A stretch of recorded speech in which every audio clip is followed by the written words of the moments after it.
So welcome to lesson 2. So we're going to go over Jing. Jing in Chinese medicine is most likely the most important thing for fertility. It is indicative of how fast we age. It's a level deeper than qi.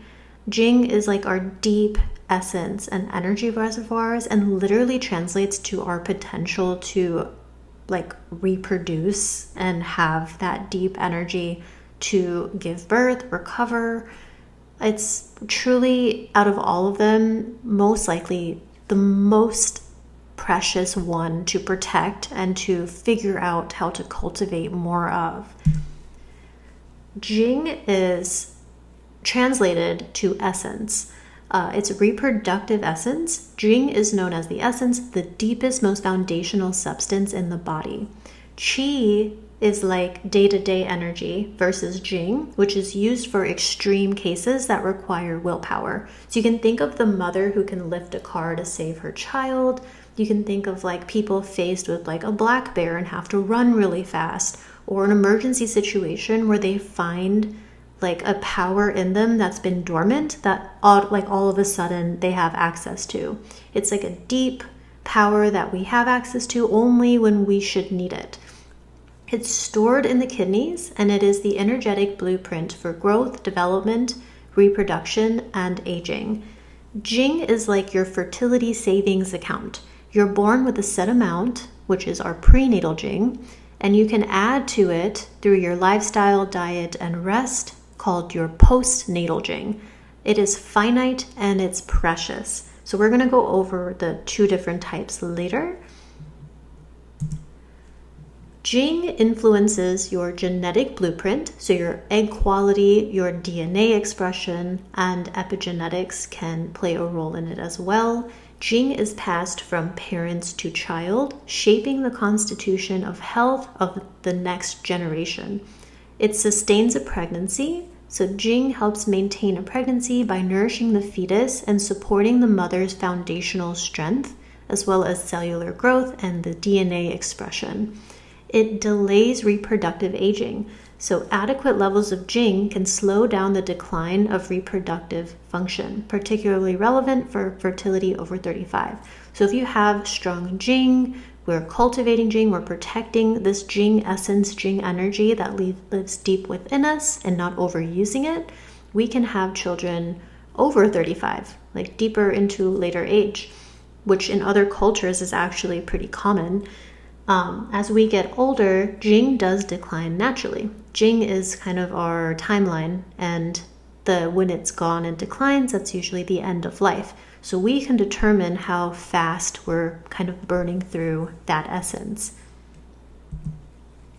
The kidneys and Jing.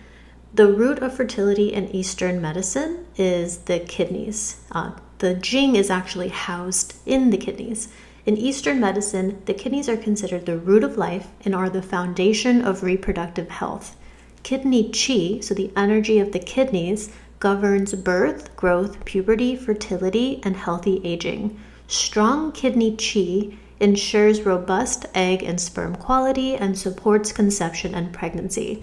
So we can't talk about Jing without talking about the kidneys, because the kidneys are the temple of the Jing. The adrenals live on top of the kidneys. The adrenal and the kidneys are the temple of the Jing. So we use our kidney qi too much. It allows access to that deeper Jing that we really should not be using in our life unless it's an emergency. But if you do tax the kidney qi, that first defense of energy that's allowed to you, it does open the gate to use that deeper essence that we're storing.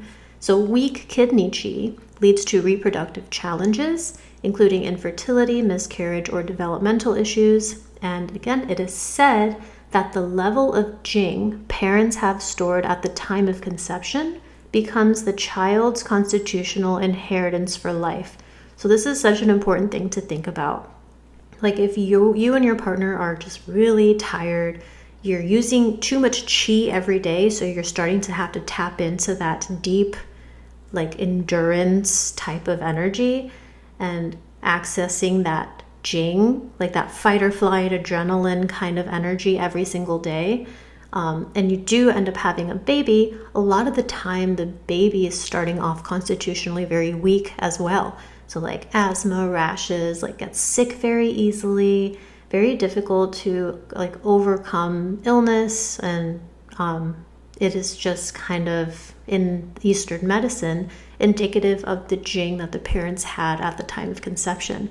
So when you do start cultivating Jing and like focusing on not using too much of it and growing like your postnatal Jing that you have, it's like the best gift you can give to your child when they're born, because they're starting off pretty strong. So things that deplete the Jing.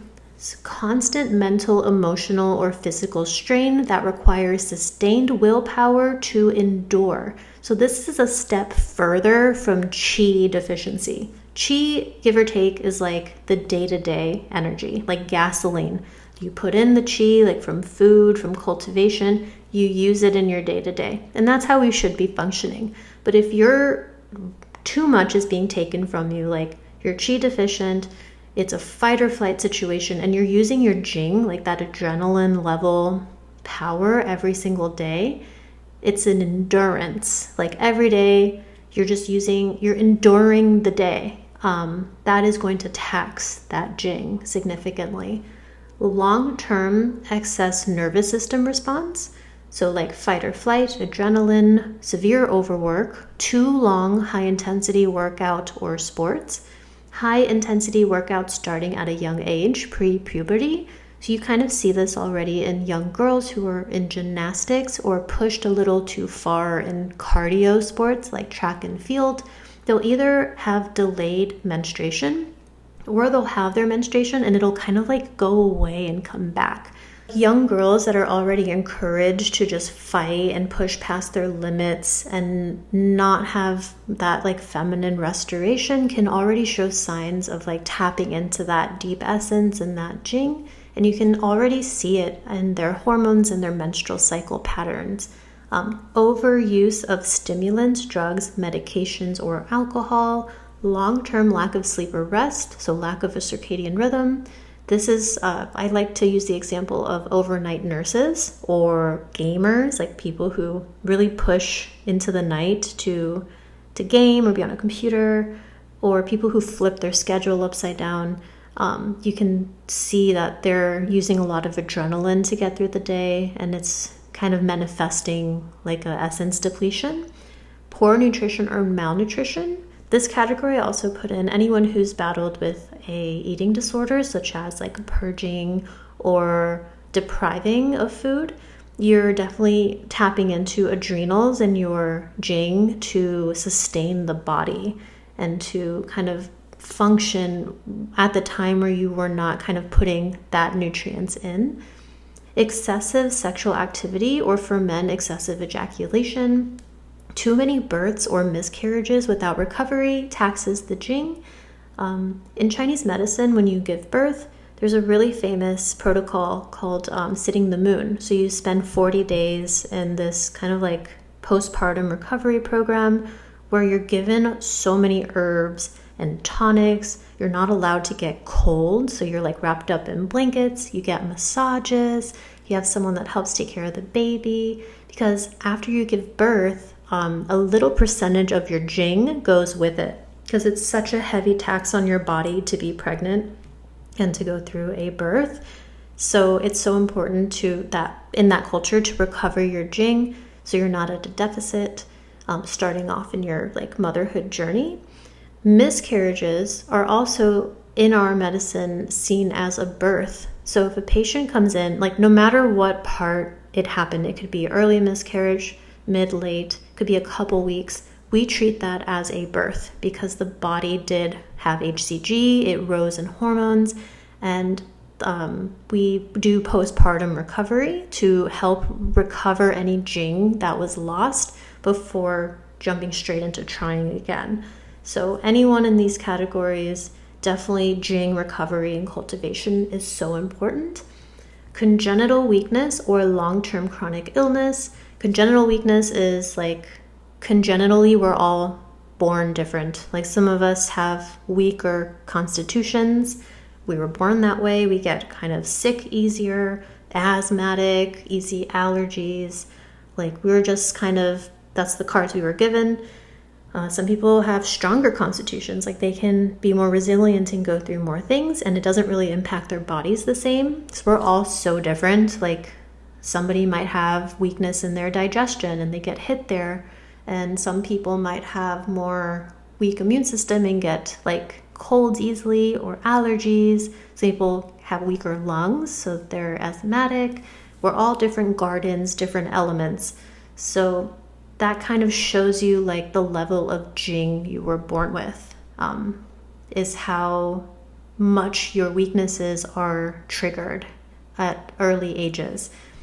Long-term chronic illnesses, so having issues that weren't really addressed, like a root cause, something you've been enduring, again, like enduring and using a lot of willpower and adrenaline to persevere through for a long time. Definitely taxes the Jing, that level past the Qi where it's our essence and our reserves. And aging depletes the Jing, which aging is inevitable. We're all going through it. It should be a slow, natural, spaced out usage of Jing. Jing is like our timeline. We are born with a set amount and we burn through it slowly, hopefully slowly, so we're aging nice and slow, and we can live a long, healthy life. So prenatal Jing and postnatal Jing. Prenatal Jing is our inherited essence. This is the Jing you were born with. It is passed down to you from your parents at the moment of conception. So when conception happens, there's a spark of life. It's said to be kind of mimicking the beginning of the universe. Like the sperm meets the egg, they meet, the cells start proliferating, and there's this little spark that just brings it to life, and you can see the cells starting to grow. At the moment of this, it's said that it copies in basically the Jing of your parents, and that's what you inherit and you're starting your life with. Your prenatal Jing determines your constitution, so your constitutional strength, your fertility potential, and your lifespan. It also determines your susceptibility to disease. Prenatal Jing determines aging and longevity. It's basically the cards you were given. So it's what you're born with, is the amount of that essence stored in your kidneys that you have to choose how quick or slow you're going to burn through it. Prenatal Jing is also compared to genetics. So postnatal Jing is your acquired essence. So this is after you're given your prenatal Jing and we're hanging on to that. We can add to it through long-term habits. So with balance of proper rest and activity, food, drink, lifestyle, it's like a long-term habit in how we live our life long-term that can add like little drips of postnatal Jing that can contribute to that prenatal Jing that we're trying to protect. Qi, alternatively, is a result of the short term. So it's like the day-to-day give or take. We eat food, we get calories, we get energy, and we're able to kind of burn that in return. Whereas Jing is a long term. So like years of the way we eat, years of what we're drinking, and the lifestyle we're living can help add a little bit of the postnatal Jing to bolster and cushion that prenatal Jing. By nourishing your postnatal Jing, you are directly strengthening your future child's prenatal Jing. So this is such an amazing incentive of like, if you're already kind of catching on that like, yeah, I am using my adrenaline way more than I should be. I'm kind of fight or flight all the time. You're really in an endurance versus like a living situation. You're enduring the day-to-day and like a constant uphill battle and fight. You're using your Jing. And if you're trying to have a baby, you're starting from a deficit is not the best for the baby's prenatal Jing. So you want to build it, you want to cultivate it, make it stronger, preserve what you have already, and your future child's going to be having a pretty good inheritance. Postnatal Jing is compared to epigenetics, where the prenatal is genetics, so the blueprint. Epigenetics is our environment, and kind of our lifestyle and the things around us that affect our health. So genetics is the cards we were given. It's what we get from our parents. It's deep in our DNA and our blueprint.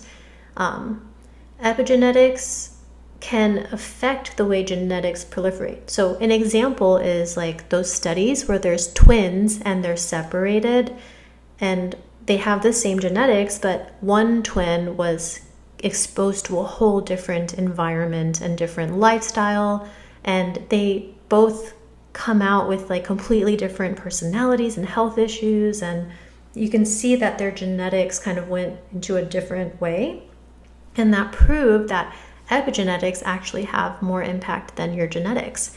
A good kind of analogy is genetics is a loaded gun.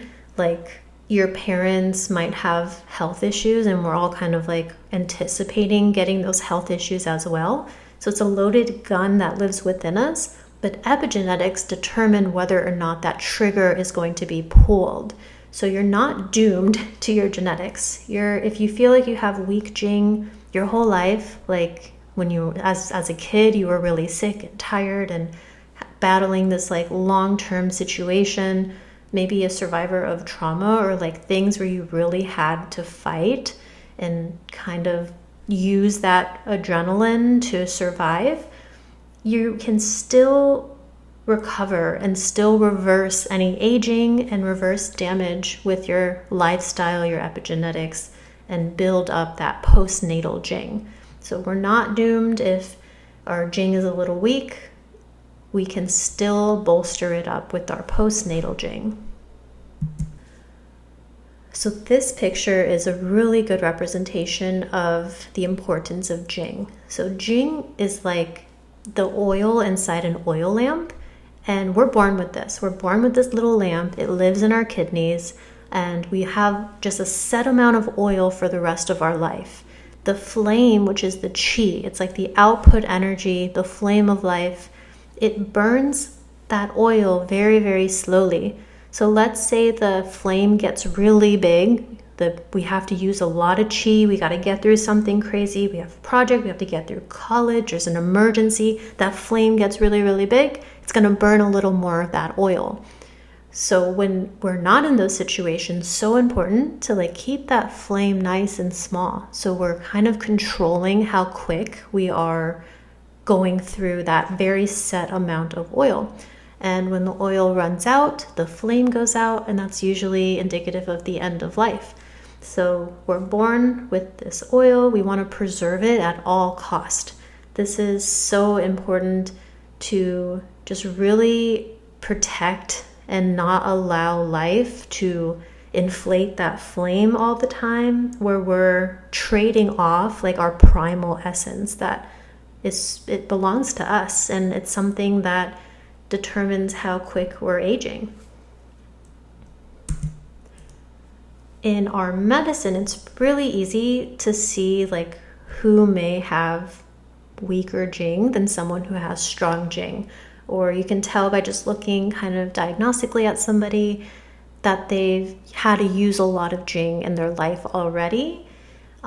They might get sick really often, like sleep all day, go to bed early, and just never feel rested. You can see it in the eyes as well. Usually like there's little bags under the eyes. The muscles around the eyes are very difficult to keep kind of open. And hair loss as well, or hair thinning, is like a very big indicator that there's weaker Jing, that weak adrenal, kidney chi situation going on. On the right, someone who wakes up feeling really rested after a good night's sleep. You can see it in the eyes. Like there's just more of a light to them and easy to open them. No bags under the eyes or that like dullness. And the hair should be nice and thick. Sheen, have a nice natural oil. So those are signs of very strong Jing, very strong kidney essence. If you play your cards right, long, healthy life with radiance. So these women are beautiful examples of strong Jing. We've all met somebody like, 70, 80 years old that looks like they're 40 or 50, and it's incredible. You can just tell that they aged very slowly, and a lot of them have maybe good genetics, right? Like prenatal Jing was very strong, so they weren't really taxed with a lot that would deplete that essence. But a lot of them also live slowly. They're careful not to overexert that adrenaline energy and kind of burn through that Jing quickly. So if you start really being mindful of what's taxing your Jing, what's taxing your deep essence, what's putting you in fight or flight or forcing you to use your adrenaline, and start setting those boundaries, then the better we're going to age, the later we can have children, the stronger our fertility capacity is going to be. Another amazing example of really strong Jing is Anne Hathaway at 17 versus 41 years old. So this is how you age when you're unproblematic. And it's true. If you just start saying no to things you want to say no to, start really reflecting in your life of what's forcing you to go into fight or flight, what's forcing you to expend your chi past the point of depletion where you have to tap into your primal essence and that adrenaline and that finite, precious potion that belongs to you, that you should not be using or giving to anybody else, but preserving for you and your future family, your birth, your aging, your health. Gotta find out where they are and really start setting boundaries and just saying no, because this is just as important as finances. This is your lifespan, your aging, your biological age. Jing's role in egg quality. The stronger your Jing is, the better the egg quality. Something that everybody needs to hear at this point, and you can look this up deeply, AMH is not your egg quality. Everybody freaks out when they get a low AMH, or they're over 35 and they're worried their AMH is going to start going down, or they're young and their AMH is low. This just means your ovulatory potential is weak. AMH is a hormone that determines more so your follicular capacity and your strength of ovulation potential. This hormone is emitted out of your follicles when you're ovulating, or like if your ovulation is consistent and strong, you're going to have a pretty good sustained AMH. It's a blood marker produced by small developing follicles in the ovaries. This is not equivalent to egg quality. It is just a measure of the potential to ovulate. So what does this mean? When you get older, our hormones do start to get a little weaker because we're aging, and we don't ovulate as strongly. We're not making follicles as much. Our ovulatory power is weakening just due to our age. Or if you have low AMH at a young age, it is indicative of not having a very strong ovulatory rhythm or severe hormone imbalance that's not producing strong emitting follicles. Behind those follicles is your ovas. You're born with your set amount of eggs, and they pass through to the follicle, they grow, they're nourished in there, and then they're given out for fertilization. Nobody can tell you your egg quality behind that, your stores of your cells that make your eggs. Egg quality in Chinese medicine is determined by your Jing, is determined by your fertility capacity and the energy in your reproductive system, the blood quality, the qi, the nutrients in your ovaries, that when those ovas pass through and start to grow, they're being nourished. There's a lot of electricity in there to give it a good fight. As of right now, nothing can tell you the quality of an embryo or a zygote unless it is taken out, right, through egg retrieval. So they take it out and they look at it under a microscope. They can tell you the membrane quality, if it's nice and thick. They can tell you if the pace in which it grew is good. So they give it time in the petri dish. They can grade how big it got. and if that's like appropriate to their scale. It can tell you like the molecules inside, like the cells. It can tell you if the cells have grown at a good rate, and that's quality that's on their scale. But nobody can tell you like your quality is good or bad based off your age. That's determined by your Jing. That's determined by your restorative potential, your regenerative potential. Even now, like we have an age that we're given based off time, but we all have a biological age that's different from that. And you can see this now in like modern medicine and all these people who are reverse aging and biohacking, and there's even like a test now you can get that shows you what your biological age is, which is determined by your cells and how fast your cells replicate or decay. I think like the Kardashians do all these like IVs and reverse age for aesthetic reasons, but you're not destined to your AMH. When somebody comes to me with low AMH and they're freaking out and they're like, my egg quality is bad, it really makes us upset because it is just not a reliable marker to just project onto all of your beautiful eggs that are in there, and they come out into your body to go through the process of like follicular phase and into your ovary. And it's what they're met with in there that determines the egg quality. So hopefully they're met with a body that's really strong in energy, good ATP potential, good nutrients in your blood that's running through your ovary so they can get fed really well and grow. And then their membrane is nice and strong because good nutrients and good cellular replication. And then they're presented out for hopefully a good, strong fertilization. So yeah, AMH is not your egg quality. It's your potential to folliculate and have a strong ovulation. The correlation between AMH and egg quality is most likely because you're at a higher age, you're not ovulating as strong or consistently because the hormones are just not quite getting to that level to release the egg. So it's just assumed like, oh, you're getting to the end of your egg reserves, based off just the aging and the way the hormones are impacted by that, which is easily regulatable, reversible, and it can be fixed.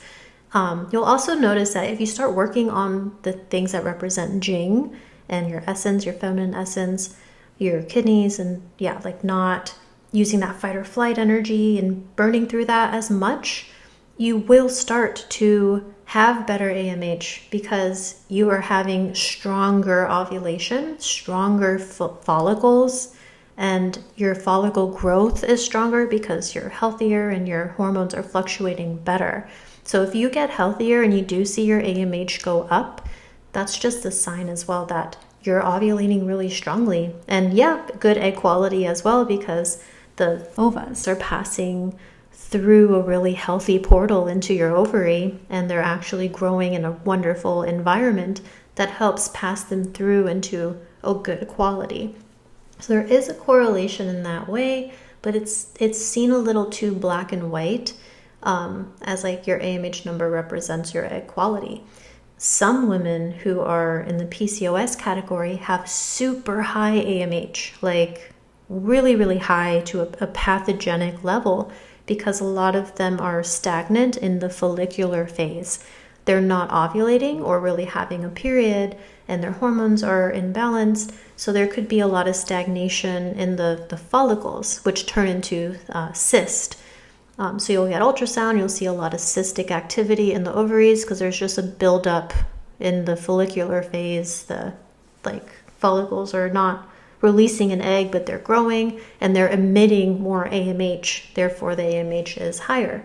So just that in itself, does somebody that's not ovulating, has a lot of inflammation in their ovary, a stagnation of empty follicles and cysts with a super high AMH, does that mean they have good egg quality? That doesn't add up with the way they use AMH to determine if you're fertile or not.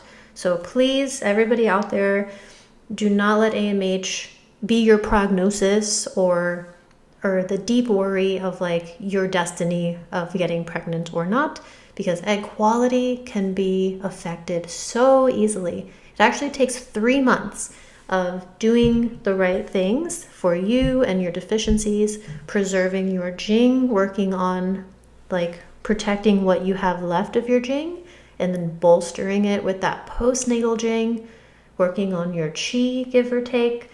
3 months of that, it's going to show in your egg quality.